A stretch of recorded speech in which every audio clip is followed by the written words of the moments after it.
오늘 하나님 말씀은 아모스 8장 11절 말씀입니다. 다 찾으셨으면 제가 받들어 읽겠습니다. 주 하나님이 말하노니 보라, 그 날들이 오리라. 내가 그 땅에 기근을 보내리니 빵의 기근도 아니요 물로 인한 갈증도 아니라 오직 주의 말씀들을 듣지 못하는 기근이니라.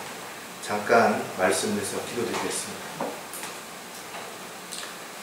참으로 자비로우신 하나님 아버지, 저희들 사랑하셔서 구원해 주시고 저희들이 주님의 자녀로서 살아가는 데 필요한 모든 것들을 공급해 주시는 주님, 오늘도 이렇게 저희들 한자리에 불러 모아주시고 영과 진리로 경배 드릴 수 있는 특권을 주셔서 참으로 감사를 드립니다.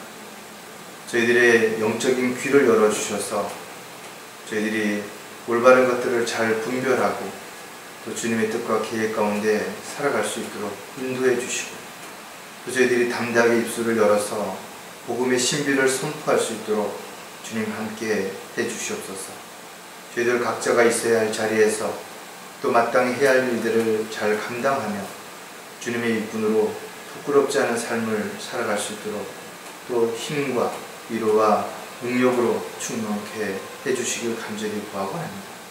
오늘도 저희들 필요한 말씀을 공급해 주실 때 저희들이 귀를 열어 주님의 말씀에 잘 경청할 수 있도록 인도해 주시고 또 들은 말씀들이 저희들의 영의 양식이 되어서 한 주간을 살아가는데 부족하지 않도록 주님 도와주시길 간절히 구하고 합니다. 저희들 늘 어느 곳에 있든지 하나님 자녀답게 또 그리스도의 일꾼답게 군사답게 살아갈 수 있도록 다시 한번 힘 주시기를 간구하오며 참으로 저희들 지극히 사랑하시는 우리 주 예수 그리스도의 이름으로 기도드렸습니다. 얼마 전 제가 건강검진을 받으러 갔는데 헤드폰을 쓰고 뒤로 돌아서라 그러더니 소리가 나는 쪽을 손을 들으라고 이렇게 하는데 삐 소리가 이렇게 나더라고요. 아마 청력을 테스트하는 부분인 것 같은데, 사람이 들을 수 있는 가청 음력은 16에서 약 24,000Hz 정도 됩니다. 그 중에 이제 우리가 이렇게 보통 대화를 할 때에는 약 250에서 2000Hz 정도 돼요.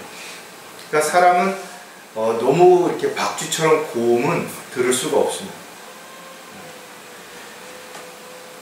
우리가 하지만 모든 사람의 귀가 동일한 건 아니에요. 예를 들어 어떤 직업에 따라서 소음이 많이 있는 곳에서 일을 하는 사람들은 오히려 소음이 있는 곳에서는 잘 듣는데 조용한 곳에서 이야기를 하면 잘 못 듣는다고 그래요. 또 귀를 혹사시키면 성능이 빨리 감퇴될 수 있습니다. 예를 들어 나이가 좀 이렇게 들어서 많이 귀를 사용하다든지 아니면 귀에 뭐 이물질이 들어간다든지 염증이 생긴다든지, 요즘 젊은 친구들이 귀에다가 이어폰을 늘 꽂고 다니는데 이런 것 역시 마찬가지로 귀의 성능을 급격히 떨어뜨리는 원인이 될 수 있다는 겁니다. 사람의 귀는 아주 중요한 역할을 하죠. 입은 하나인데 왜 귀가 두 개일까요? 그러니까 귀를 그만큼 우리가 한번 좀 생각해 본다면 그냥 귀가 단지 어떤 말을 듣고 어떤 소리를 분별하는 걸로 끝나는 게 아니라는 거예요. 사람들은 자기가 관심 있는 어떤 이야기는 아주 작은 소리도 멀리서 하는 소리도 잘 들을 수 있습니다. 또 누군가 자기에게 험담을 하거나 안 좋은 이야기를 하는 어떤 그런 이야기들은 금방 듣고 지나갔는데도 이것이 그냥 지나가는 거로 끝나지 않아요. 따라서 우리가 어떤 말을 누구에게 듣느냐에 따라서 생각이 달라질 수 있고 행동이 달라질 수 있다는 거예요. 따라서 그리스도인들은 무엇을 들을 때 잘 분별해야 되는 것이죠. 그러니까 듣지 말아야 할 부분들을 들어서 안 되는 거예요. 흔히 뭐 팔랑귀, 얇은 귀 이런 말 하잖아요. 그러니까 어떤 사람이 이야기하면 쉽게 귀를 내어주는 사람들이 있습니다. 그래서 사기를 당한다든지 아니면 그동안 쌓았던 신뢰를 다 잃어버리는 그런 일들도 얼마든지 있을 수 있는 것입니다.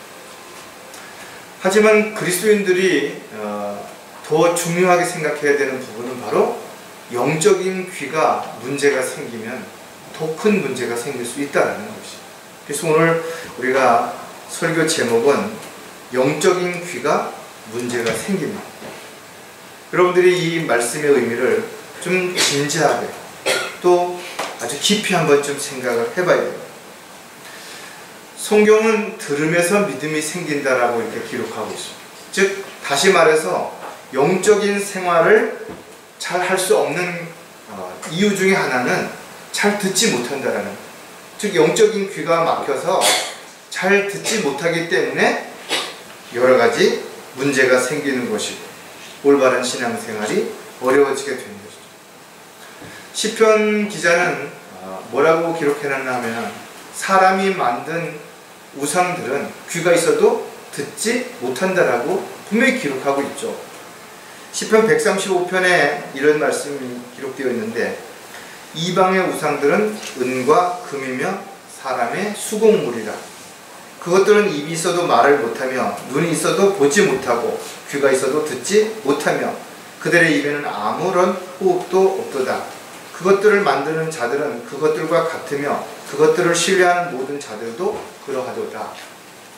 그런데 요즘 어떻습니까? 많은 사람들이 우상에게 기도하고 있고 뭔가 소원을 빌고 있는 거지. 그리고 뭔가가 이루어질 거라고 기대한다는 거. 귀가 있어도 귀가 열리지 않으면 듣지 못하는 것들이 있기 때문에 우리는 복음을 전할 때 가장 먼저 우리가 기억해야 되는 부분들이 성경의 많은 이야기를 정확하게 해서 아무 도움이 되지 않는다는 거. 그러니까 진리를 할지라도 또 여러분들이 진심으로 하나님의 말씀을 선포한다 하더라도 영적인 귀가 막혀있기 때문에 듣지 못하는 거죠. 그래서 먼저 해야 하는 일은 그들에게 정확하게 복음을 제시함으로 인해서 그들이 영적인 귀가 열리도록 그렇게 해야 된다는 거예요. 우리가 구약 성경을 읽어보면 이스라엘 백성들이 귀가 영적으로 닫혀 있어서 듣지 못했다라는 거예요. 즉 하나님의 말씀을 듣지 못했기 때문에 그들은 엉뚱한 짓을 했고 하나님을 대적했다라는 것을 우리가 알 수 있습니다. 또 사도 바울은 마지막 때에 사람들이 진리의 말씀을 듣는 데서 귀를 돌이켜서 허탄한 이야기에 마음을 뺏길 것이라는 것을 분명히 기록하고 있죠. 그만큼 마지막 때에는 각종 신흥 종교라든지 또 사람들의 귀를 즐겁게 하기 위해서 온갖 만들어낸 이야기들이 진리를 대적하는 이런 결과를 가져올 것이라는 것이. 따라서 저와 여러분이 육신적인 귀가 안 들려도 여러 가지 문제가 생기지만 특히 영적인 귀가 들리지 않는다면, 영적인 귀가 닫힌다면, 문제가 생긴다면 영적 생활을 하는 데는 불을 보듯 뻔한 결과를 초래할 수 있다는 것이. 귀가 있어도 듣지 못하는 사람들은 영적 귀머거리로 또 영적으로 죽은 자들이라고 우리가 볼 수가 있습니다. 그리스도인들도 거듭났지만 자신의 죄로 인해서 또 욕심으로 인해서 얼마든지 영적인 귀가 막히거나 닫힐 수도 있다는 사실을 우리가 오늘 다시 한번 생각하고 우리가 어떻게 하면 영적인 귀에 문제가 생기지 않도록 또 문제가 생겼다면 즉시 치료받고 회복될 수 있는지를 한번 진지하게 생각을 해볼 겁니다. 첫 번째, 영적인 귀가 문제가 생기면 어떤 일이 일어날 것인가를 우리가 살펴볼 텐데, 영적인 귀가 문제가 생기면 질문과 다른 엉뚱한 대답을 한다라는 겁니다.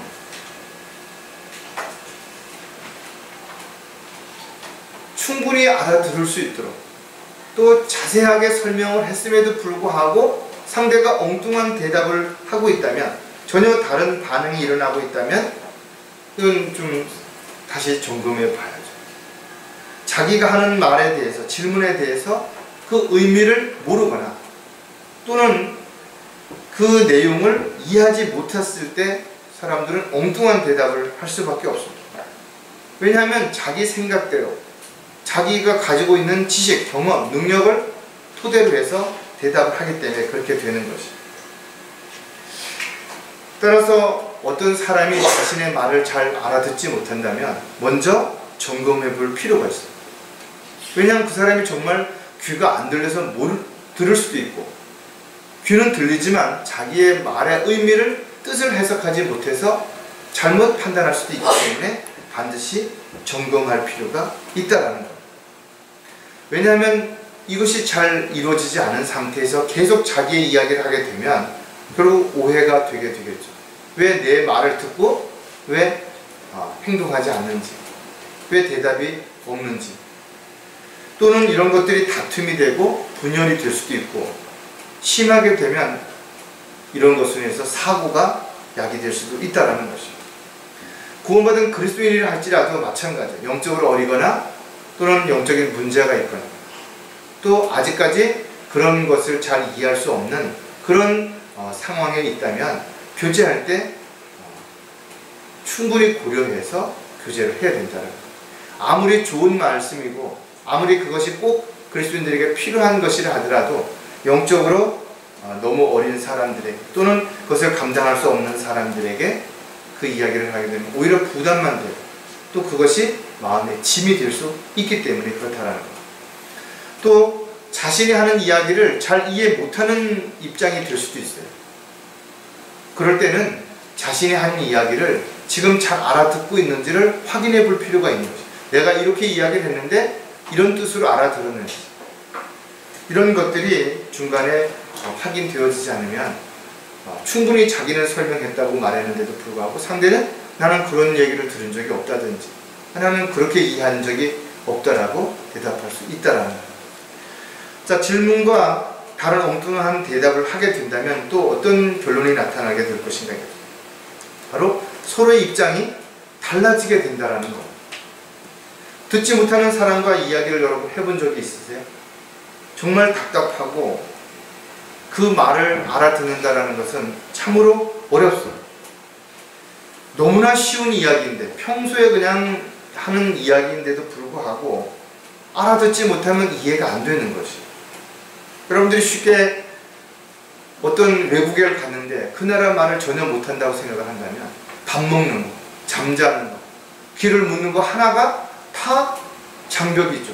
장애물이 되는 겁니다. 아무것도 통하지 않는 거예요. 세상에는 영적인 귀가 막혀서 영적인 말을 알아듣지 못하는 사람들이 대부분이죠.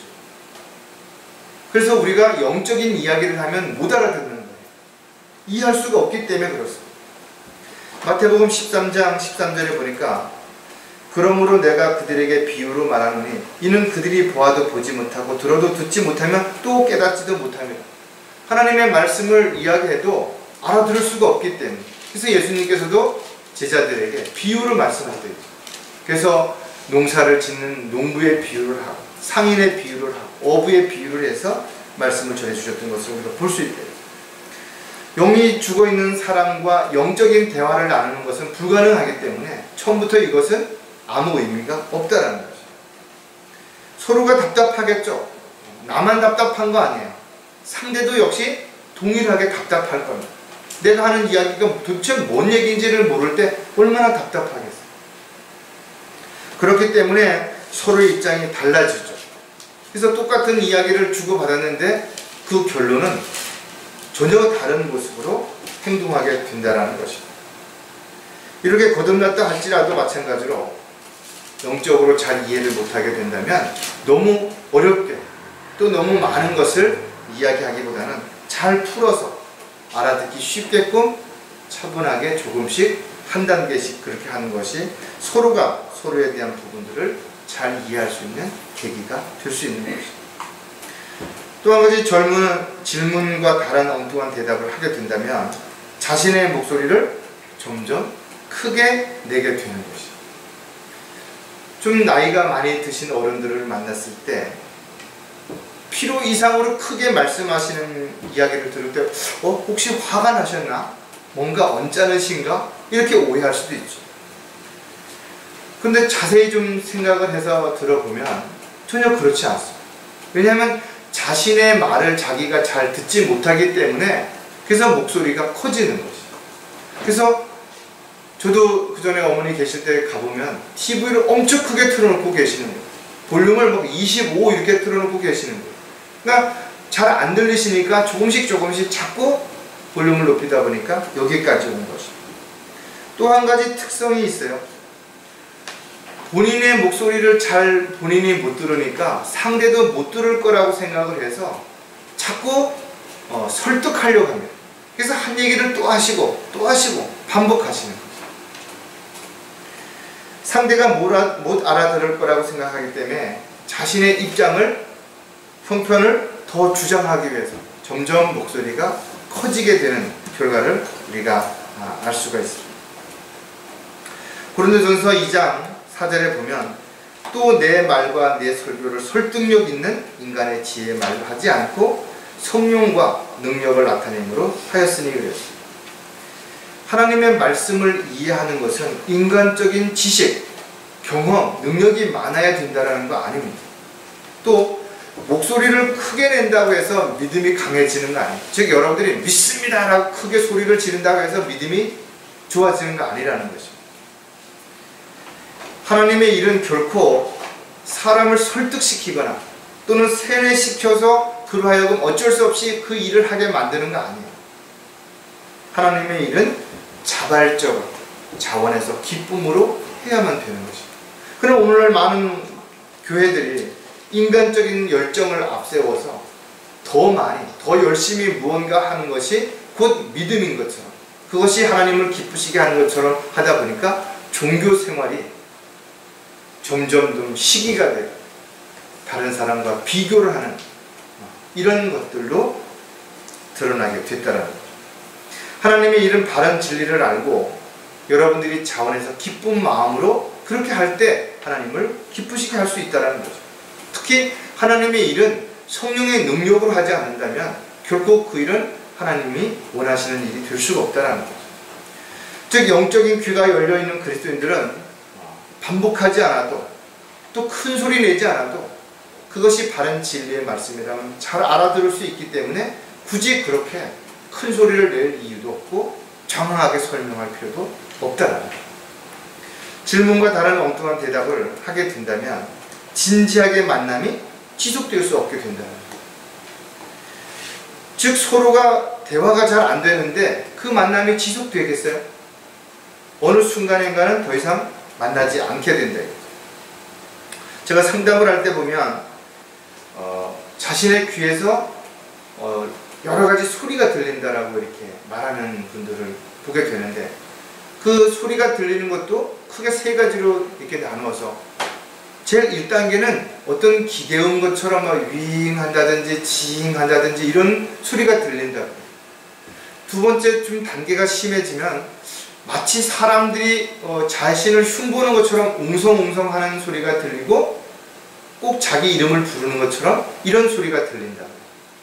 그 단계가 더 넘어서면 어떤 명령이 들린다라고 그래서 자기도 모르게 어떤 폭력을 행한다든지 이상한 행동을 행하는 그런 사람들을 이렇게 만나게 되는데 뭔가 귀에서 이상한 소리가 들리게 된다든지 또는 상대의 말을 잘 알아듣지 못하게 된다 그러면 집중할 수가 없게 되죠. 당연히 어떤 부분에 집중하게 되지 않기 때문에 불안해지고 두려워지고 그 결론에 대해서 미리 자기 나름대로 막 생각을 하게 되니까 답답하게 된 거죠. 디모데전서 4장 15절에도 보면 이 일들을 묵상하고 이 일들에 전념하여 너의 전신이 모든 사람들에게 드러나게 하라. 우리가 하나님의 일을 하는 데 있어서는 전심전력해서 해야 되는 거죠. 그래서 우리는 하나님의 말씀을 잘 집중해서 듣지 않으면 마귀가 어떤 방법으로 우리를 유혹하고 미혹할지 알 수 없다는 것입니다. 그리스도인들이 하나님의 말씀을 공부하고 실행하는 데 있어서 전념할 수 없다면 또 다른 무엇인가를 생각하게 되고 거기에 마음을 뺏길 수밖에 없죠. 하나님만을 바라보아야 할 우리가 다른 무엇인가를 바라본다든지 하나님의 음성에 경청해야 되는 우리가 세상의 어떤 소리에 귀를 기울이게 된다면 딴 곳으로 엉뚱한 일들을 할 수밖에 없다는 거죠. 우리가 오직 주님의 말씀에만 집중해도 마귀의 공격을 막아내기가 어려울 때가 많이 있는데, 딴짓을 한다고 한번 생각해보세요. 집중할 수가 없다고 생각한다면 이것은 처음부터 싸움이 되지 않는 것이에요. 우리가 경배를 드리는 일도 또 찬양을 드릴 때도 집중해야 되는 거죠. 만약에 찬양을 드릴 때 딴 생각을 하게 된다면, 엉뚱한 생각을 하게 된다면 우리는 하나님을 기쁘시게 해드릴 수가 없게 되는 거예요. 경배 드릴 때도 마찬가지. 마귀는 자꾸 우리의 어떤 생각이라든지 마음을 흐트러뜨리려고 방해하는 것이죠. 영적인 하나님의 말씀을 알아들어야 하나님의 일에 관심을 갖게 되는 거죠. 또 하나님의 뜻과 계획을 알아야 하나님 앞에 헌신할 수 있게 되는 것입니다. 그러나 귀에, 영적인 귀에 문제가 생긴다면 하나님께서 어떤 질문을 하시든 또 지체들이 어떤 권면을 하든 엉뚱한 이야기를 할 수밖에 없어요.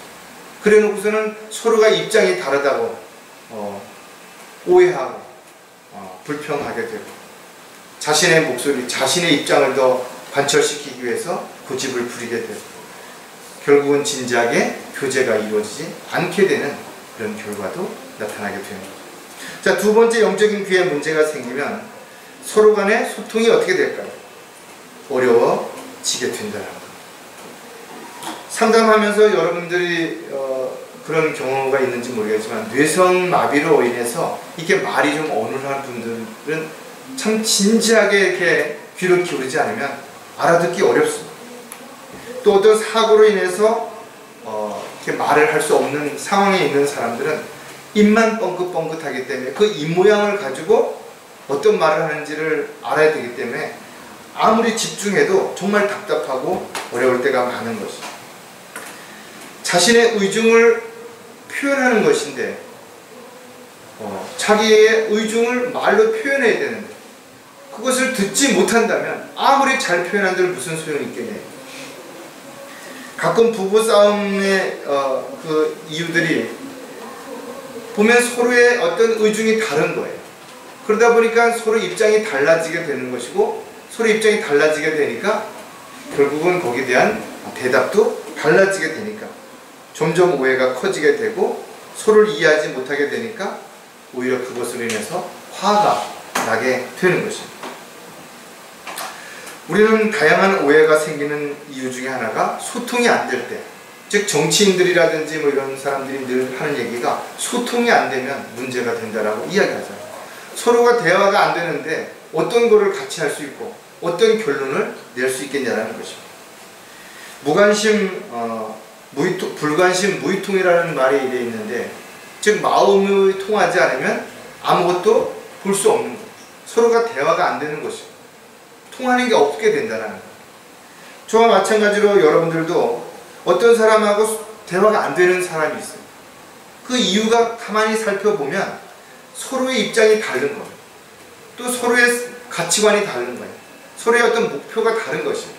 그러니까 자기 입장에서 그 말을 해석하고 판단해버리는 거죠. 따라서 자신은 열심히 설명을 했는데 상대방이 다 알아듣고 엉뚱한 대답을 하는 거죠. 나는 이런 뜻으로 생각을 했다 이거죠. 난 이렇게 알아들었다는 거죠. 따라서 부부 간에도 또는 부모와 자식 간에도 또 지체들 간에도 여러 가지 오해가 생기는 것은 서로에 대한 대화에 대해서 소통이 잘 이루어지지 않을 때, 진정한 교제가 이루어지지 않을 때 문제가 다르게 느껴지고 다르게 결론이 날 수 있다는 겁니다. 따라서 교제할 때 소통이 잘 안 되고 있다면 그 원인이 무엇인지를 정확히 살펴봐요. 지금 나의 이야기를 잘 못 알아듣는구나. 아니면 지금 내가 이야기하는 의도와 다르게 해석하고 있구나. 이런 것들을 먼저 잘 점검해 볼 필요가 있다는 겁니다. 서로 간의 소통이 어려워지게 되면 또 몇 가지 특징들이 나타나게 되는데, 다 함께 모이는 자체를 싫어하는 거예요. 그러니까 모이는 것 자체가 싫은 거예요. 함께 모이는 게 즐거워야 되고, 함께 교제하는 것이 즐거워야 되고, 유익해야 되고, 위로와 힘을 얻어야 되는데, 모이는 자체가 부담이 되고, 또 모이는 자체가 자신에게 어떤 짐이 된다면 당연히 모이는 것이 힘들어지겠죠. 여러분, 동호회라는 것들이 왜 활성화가 잘 되는가 하면, 동호회는 성별이라든지 나이와 상관없이 같은 목적, 또 같은 취미 생활을 하는 사람들이기 때문에 잘 통하는 거예요. 서로를 이해해 줄 수 있고 서로의 입장을 또 이해하다 보니까 또 많은 부분에서 배려했기 때문에 그것이 가능하다라는 거예요. 그리스도인들도 마찬가지로 같은 소재, 같은 주제를 가지고 또 같은 목적과 소망을 가지고 이야기할 때 잘 통할 수밖에 없죠. 그래서 우리는 서로 간의 대화가 잘 되는데, 세상적인 어떤 생각을 가지고 있는 사람들, 세상적인 어떤 입장을 가지고 있는 사람들하고 이야기를 해보면 몇 마디 나가지 않아서 대화가 단절된대. 육신적이고 세상적인 그리스도인들도 마찬가지예요. 히브리서 10장 25절에 어떤 사람들의 습관처럼 우리 자신들이 함께 모이는 것을 저버리지 말고 서로 권면하여 그날이 가까이 오는 것을 볼수록 더욱 그리하자. 요즘 사람들이 모이면 대화를 잘 안 하고 뭘 해요? 주로 핸드폰 가지고, 스마트폰 가지고 뭔가를 이렇게 찾고 뭐 이런 거 한다. 날이 갈수록 점점 사람들은 대화를 안 하게 되고 모든 것을 대신해주는 어떤 기계라든지 또는 어떤 환경들이 그것을 대신하게 될 것입니다. 지체들은 자신에게 일어난 간증들을 교제를 통해서 나눔으로 인해서 서로에게 간접적으로 위로와 도움을 줄 뿐만 아니라 또 도전을 할 수 있는 기회를 주게 되죠. 많은 부분들을 깨달을 수 있는 기회를 갖게 된다는 겁니다. 아무리 좋은 말씀이라 하더라도 하지만 상대방이 그것을 이해하지 못하게 된다면 강요하듯이 설득시키려고 그렇게 하여서는 안 되는 것이죠. 그래서 교제할 때 서로가 영적인 수준이라든지 믿음의 분량이라든지 또 이런 같은 어떤 소재를 가지고 할 때 효과적인 교제가 이루어지고, 그런 교제가 잘 이루어질 때 모이기를 더 힘쓰게 되고 또 모이는 것 자체가 즐거워할 수 있게 되는 것이죠. 서로 간의 소통이 어려워지게 되면 질서가 무너지게 되는 것이죠. 그리고 혼란스럽게 될 수밖에 없게 되는 거예요. 서로 어울리지 못하는 건 문제가 있는 거예요. 누구에겐가 반드시 문제가 있다. 그래서 두 사람의 이야기를 똑같이 다 들어봐요. 어느 한 사람의 이야기만 들어보면 그 상대만이 잘못한 것처럼 보여줄 수 있다는 거예요. 또 서로에 대한 어떤 입장과 생각이 다르기 때문에 자신의 주장을 앞세우다 보면 결국은 갈등과 혼란이 점점 더 크게 일어날 수밖에 없어요. 영적 지식이 없기 때문에 사람들은 영적인 어떤 부분들에 대한 이야기가 나왔을 때 그걸 육신적으로 뭔가 해답을 찾으려 하기 때문에 더 큰 문제가 생길 수도 있죠. 그래서 우리는 어떤 부분에 문제가 생기면 그 문제가 왜 발생됐는지 또 서로 간의 의견이 왜 충돌되었는지에 대한 부분들을 좀 잘 점검해 볼 필요가 반드시 있고, 이런 부분들은 차분하게 대화로 한 가지씩 이렇게 풀어가야만 그것이 가능하다는 거죠. 창세기 11장 9절에 보면 그러므로 그것의 이름을 바벨이라 불렀으니 이는 주께서 거기에서 온 땅의 언어를 혼란케 하였습니다. 주께서는 거기서부터 그들을 온 지면에 멀리 흩으셨더라. 하나님께서도 인간들이 같은 목적을 가지고 같은 일을 하게 됐을 때 여러 가지 문제가 생기고 바벨탑을 쌓게 된 것이죠. 그래서 언어를 흩으셨다는 거죠. 그러니까 오늘날 많은 사람들의 마찬가지로 말이 통하게 되면 엄청난 효과를 나타낼 수 있다는 거예요. 따라서 사람들은 말이 안 통하면 눈치를 보게 되죠. 하나님은 혼란의 창시자가 아닌 것입니다. 모든 일을 질서 가운데 만드셨고 질서 가운데 일하시기 때문에 우리가 하나님의 일을 하는 데 있어서 질서가 무너지고 혼란스러워지게 된다면 마귀는 그 틈새를 비집고 들어와서 공격하기 때문에 이 모든 것들이 한순간에 무너질 수 있게 됩니다. 따라서 그리스도인들도 마찬가지로 교제할 때 소통이 막혀버리면 질서가 혼란스러워지고 무너지고, 그래서 서로에 대한 오해가 다툼과 분열로 일어나게 된다는 것입니다. 따라서 그리스도인들은 주 안에서 질서 가운데 좋은 만남을 유지하기 위해서는 서로 간의 교제가 소통이 잘 이루어질 때 그것이 가능하죠. 또 소통이 잘 이루어지는 사람들은 성숙한 그리스도인이라는 것을 우리가 알 수가 있게 되는 거죠. 서로 간의 소통이 어려워지게 되면 균형이 깨어지고 분열이 일어나게 되는 것입니다. 귀는 듣는 역할 말고도 또 한 가지 특별한 어떤 기능이 있는데 바로 몸의 평형을 유지시키는 것입니다. 우리 흔히 참을미가 난다든지 배멀미가 나는 것은 사람이 보는 것과 듣는 것의 어떤 차이가, 즉 균형이 깨어졌을 때 이런 일들이 일어날 수 있게 된다는 것입니다. 한번 균형을 잃게 되면 한쪽으로 쏠리게 되죠. 다시 바로잡기가 엄청 어렵게 되는 것입니다.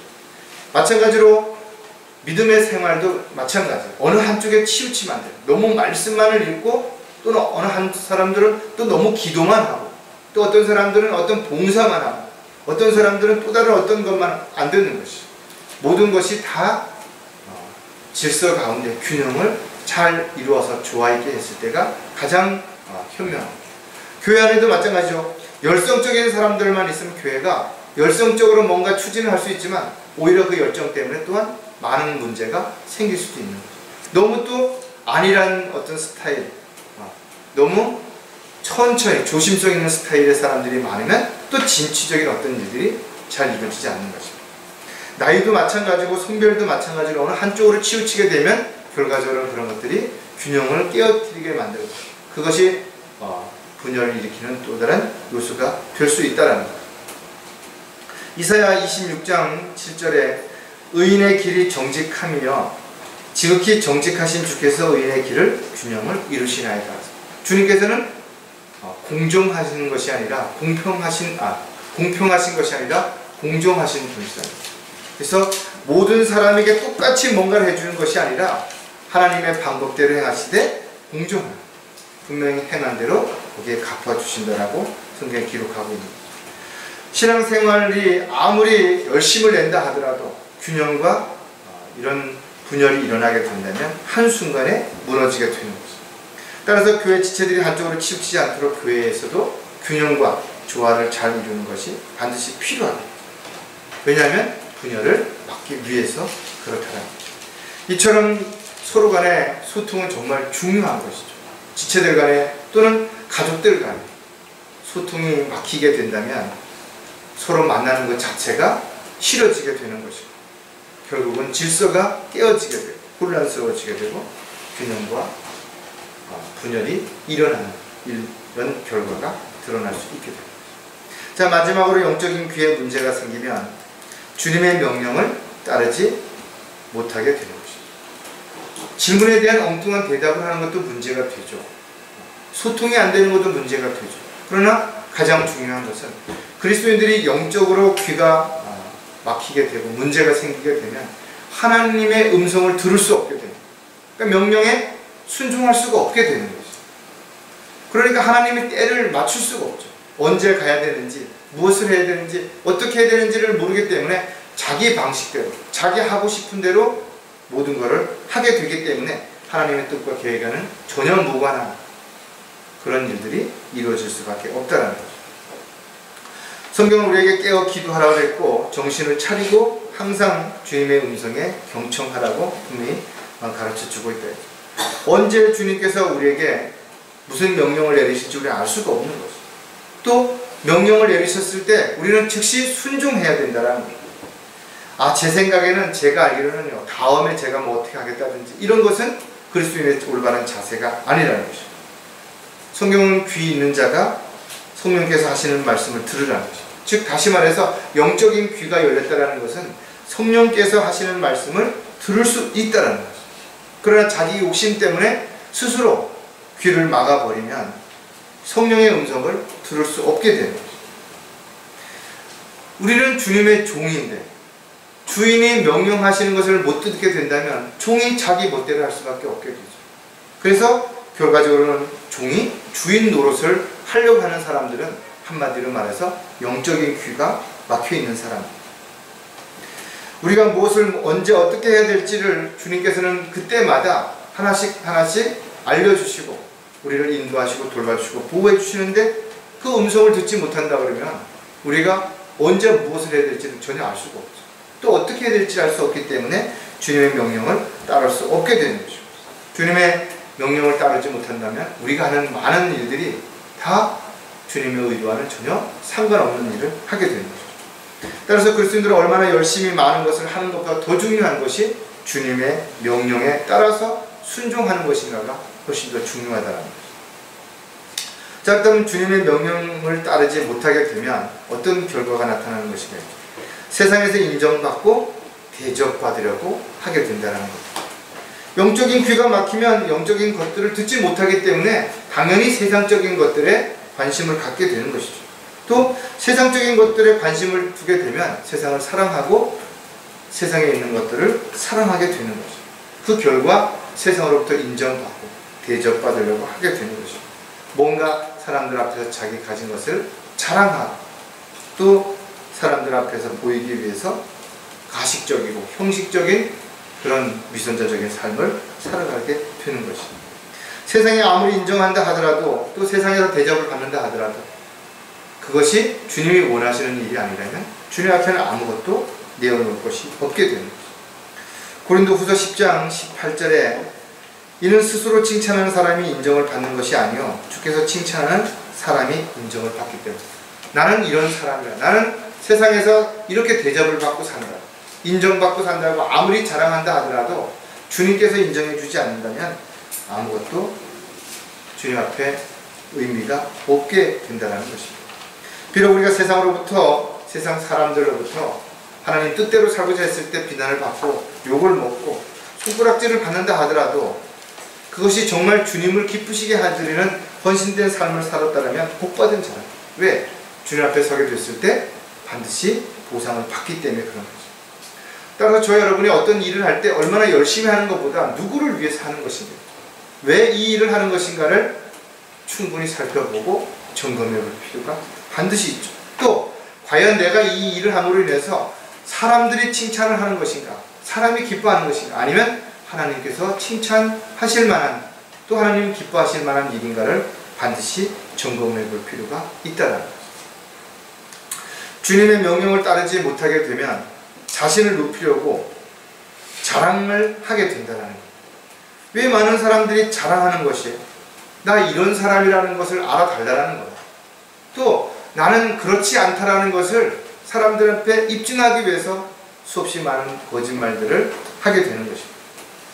그리스도인들의 이 죄악된 세상에서 인정받고 유명해지려고 할 필요가 없어요. 왜냐하면 스스로 자신을 높이지 않아도 때가 되면 주님께서 높여주시겠다고 분명히 약속하셨기 때문에 그렇다는 겁니다. 따라서 자신이 섬김을 받아야 할 이유가 없는 거죠. 오히려 섬기는 자로 살아가야죠. 주님이 그렇게 하셨던 것처럼 우리는 누군가를 섬기는 위치에서 살아갈 때 우리는 주님 앞에 서는 날 우리가 높임을 받게 되는 것이죠.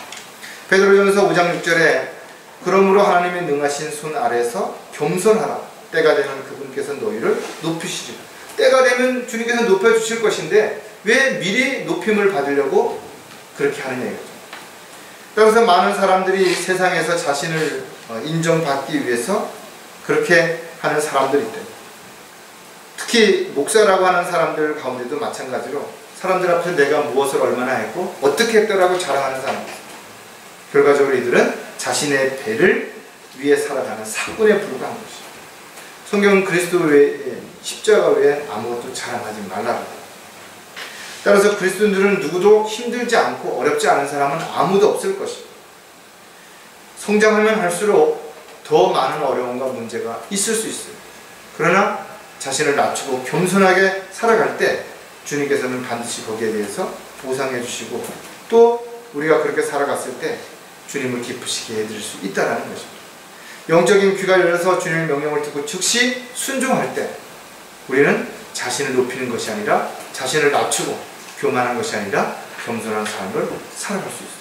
그러나 오히려 주님의 명령을 따르지 못하고 명령에 순종하지 않는 사람들은 여러 가지 자신이 하고 싶은 일이 잘 안 될 때 불평하고 남을 탓하게 되는 거죠. 주님의 명령을 따르지 못하게 되면 모든 일에 불안해하고 두려워하게 된다는 거예요. 그리스도인들을 할지라도 사실 힘들고 어렵다 보면 또 너무 감당할 수 없는 상황에 부딪히게 된다면 낙심되고 염려할 수 있겠죠. 예상치도 않았던 일들이 일어날 수 있어요. 상상할 수 없는 일들이 얼마든지 일어날 수 있어요. 하지만 정말 주님을 전적으로 믿고 주님만을 바라보는 그리스도인이라면 두려워하거나 불안해하지 않을 수 있대요. 왜냐하면 전지전능하신 주님께서 함께 하신다는 사실, 또 불가능한 것이 없으신 주님께서 반드시 기도하라고 약속하셨기 때문에 두려워하지 않을 수 있다는 거죠. 언제 어디서 어떤 상황이 부딪힌다 하더라도 정말 주님을 믿는다면, 주님께서 함께 하신다면, 돌봐주신다는 것을 확신한다면 두려워하지 않을 수 있게 되는 거죠. 따라서 사도 바울은 빌립보에 편지하면서 빌립보서 1장 6절에 우리가 이것을 확신하노니 너희 안에 선한 일을 시작하신 그분께서 예수 그리스도의 날까지 그 일을 완성하시리라 하셨습니다. 주님 우리와 함께 하신다.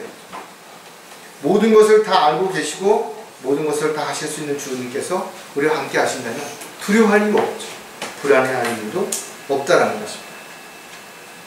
하지만 주님의 명령을 따르지 못한, 주님의 음성에 귀를 기울일 수 없는 사람들은 모든 것들이 불안하고 두려울 수밖에 없어요. 그래서 자신의 뭔가를 내세우고 인정받고 사람들 앞에 대접받으려고 하게 된다는 거죠. 그 안에서 우리가 그분을 믿음으로 담대함과 확신을 가지고 나아가느니라. 이것은 에베소 교회의 권면의 말씀뿐만 아니라 우리 모두에게도 동일한 거죠. 우리가 어떤 상황에서도 마찬가지로 당당하게 우리가 두려움을 내어줘 사랑 안에서 참된 평안을 누리고 살아간다면 절대 불안해할 이유가 없게 된다. 정말 주님께서 나를 도와주시고 돌봐주시고 보호해주시고 인도해주시는 것을 내가 믿느냐. 그렇다면 언제 어디서 어떤 일이 발생한다 하더라도 우리는 무릎을 꿇으면 그것으로 인해서 미리 겁먹고 불안해하고 염려하고 낙담해할 이유가 전혀 없게 된다는 거예요. 저와 여러분은 주님의 종인 것입니다. 따라서 주님의 명령에 순종하게 된다면 반드시 주님께서 우리를 지켜주시는 것이 분명하다는 거예요. 저와 여러분은 언제 어디서 무엇을 하든지 주님의 명령에 잘 경청하고 주님의 명령에 즉시 순종하는 그런 저와 여러분이 되시기를 주의 이름으로 부탁을 드리겠습니다. 기도하겠습니다. 자비로우신 하나님 아버지, 참으로 감사를 드립니다. 저희들이 영적으로 깨어있을 뿐만 아니라 영적인 눈을 열어서 모든 것을 잘 분별할 수 있게 인도해 주시고 또 영적인 귀가 활짝 열려서 주님의 음성에 즉시 순종하고 주님의 명령에 따라서 저희들이 온전하게 헌신하는 삶을 살아갈 수 있도록 주님 함께해 주시옵소서. 뿐만 아니라 저희들이 영적인 귀가 열려서 교제할 때 서로의 이야기를 잘 이해하고 또 잘 알아들어서 서로가 서로를 배려하고 섬기고 사랑하는 그런 신실한 형제 자매들과 함께 주님의 귀한 사역들을 잘 이루어갈 수 있는 복된 형제 자매들이 될 수 있도록 역사해 주시옵소서. 다시 오실 우리 주 예수 그리스도의 이름으로 기도드렸습니다.